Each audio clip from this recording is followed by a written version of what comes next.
اعوذ باللہ من الشیطان الرجیم بسم اللہ الرحمن الرحیم فَإِن زَلَلْتُم مِّن بَعْدِ مَا جَاءَتْكُمُ الْبَيِّنَاتُ فَاعْلَمُوا أَنَّ اللَّهَ عَزِيزٌ حَكِيمٌ هَلْ يَنظُرُونَ إِلَّا أَن يَأْتِيَهُمُ اللَّهُ فِي ظُلَلٍ مِّنَ الْغَمَامِ وَالْمَلَائِكَةُ وَقُضِيَ الْأَمْرُ وَإِلَى اللَّهِ تُرْجَعُ الْأُمُورُ صدق اللہ العظیم۔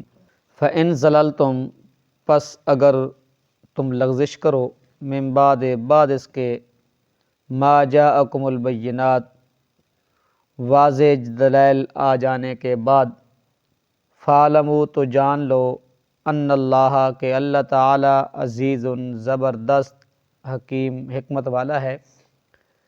هل ينظرون، کیا وہ انتظار کر رہے ہیں، الا، مگر، ان یأتیہم اللہ، کہ اللہ تعالی لے آئے ان کو، کہ اللہ تعالیٰ آئے، فی ظلل، ساؤں میں، بادلوں کے، من الغمام، بادلوں کے، والملائکۃ، اور فرشتے، وقضی الامر، اور تمام امور کا، معاملے کا فیصلہ کر دیا جائے گا، وإلی اللہ، اور اللہ ہی کی طرف، ترجع الامور، تمام امور لٹائے جائیں گے۔ فإن زللتم من بعد ما جاءتکم البینات، رب تعالیٰ فرماتے ہیں کہ اگر واضح دلیلیں آ جاون تو بعد اللہ رب العزت حق واضح کر دے وے، تے پھر حق واضح کرن تو بعد بندہ کچھ احکام نو مننے تے کچھ احکام نو نہ مننے، کیونکہ رب نے فرمایا یا ایھا الذین آمنوا ادخلوا فی السلم کافہ، اسلام دے اندر داخل ہوو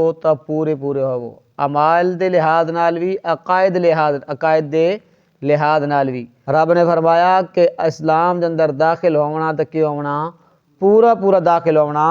جس وقت تواڈے کول واضح دلائل آ چکن تے پھر اس تو بعد تسی اگر لغزش کرو نا، کہ کرو، لغزش کرو، تے رب نے فرمایا میرا پاک پیغمبر پھر انہاں نو چھوڑنا نہیں۔ جی لغزش کے مراد ہے، بعض تے عمل کرین تے بعض تے عمل نہ کرین، عمال تے لوگاں نو لائی رکھین تے جہاد تو منہ مڑین، رب نے فرمایا میرا پاک پیغمبر جرا جہاد تو منہ موڑے نا، پھر اس نو چھوڑنا نہیں، خیسو سقف تو منہ، او جتھے ملے اس نو کی کرنا، قتل کر دینا۔ جڑا جہاد تو منہ موڑے نا، او جتھے ملے اس نو کی کرنا، قتل کر دینا، اس نو چھوڑنا نہیں۔ فعلموا، جان لو، ان اللہ، کہ اللہ تعالی عزیز، زبردست، الحکیم، صاحب حکمت والا ہے، اس سے کوئی پوچھنے والا نہیں، جس کو عذاب دے نا، جس کو ہلاک کرے نا، اس سے کوئی پوچھنے والا نہیں۔ حال ینظرون، رب تعالیٰ فرماتے ہیں کہ یہ شریر لوگ، فسادی لوگ، انہوں نے فساد اس حد تک پہنچ چکا، اتنے شریر ہو چکے ہیں کہ ایک قیامت دے انتظار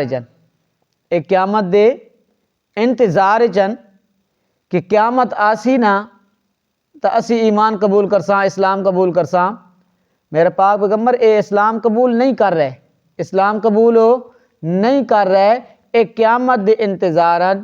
یہودی نے عقیدہ ہے کہ جس طرح انسان دا جسم ہے، اسی طرح اللہ دا بھی جسم ہے۔ او آدن کے اے فرشتے جس وقت اللہ تعالیٰ اپنے جلال دے اندر آنا نا، شان و شوکت دے اندر آنا، اس وقت بادلن اتے سوار ہو کے آنا۔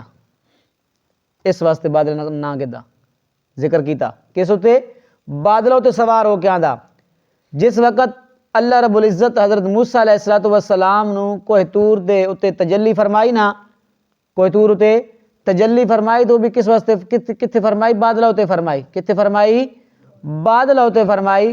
لہذا اللہ رب العزت فرمایا کہ میرے پاک پیغمبر اے شریر لوگن اے اس وقت تک منن گے نہیں جب تک قیامت نہیں آئے گی۔ حال ینظرون، وہ کس میں ہے؟ انتظار میں ہے، الا ان یاتیہم اللہ فی ظلل من الغمام والملائکۃ، اللہ رب العزت انہاں دے خیال دے مطابق فرمایا کہ اے لوگ اس انتظار چن کہ اللہ رب العزت اور فرشتے کس تے سوار ہو کے آسن، بادلوں تے سوار ہو کے آسن۔ اس واسطے فرمایا وقضی الامر، اللہ رب العزت ہر چیز دا کیوے، تمام امور دا کی کرنا لا، فیصلہ کرنا لا، وإلی اللہ ترجع الامور، سارے دے سارے امور کتھے لوٹ کے جاسن، اللہ دی طرف جاسن۔ اور اہل سنت والجماعت نہ اللہ دے وجود دے قائلن، اللہ دے وجود دے قائل نہیں ہیں، او فرماندن کہ لیس کمثلہ شیء، اللہ اپنی شان دے مطابق، اللہ اپنی شان دے مطابق اس دی کوئی شے مشابہ نہیں، اس دی کوئی مثل نہیں ہے۔ دعا کرو کہ اللہ رب العزت عمل دی توفیق عطا فرمائے۔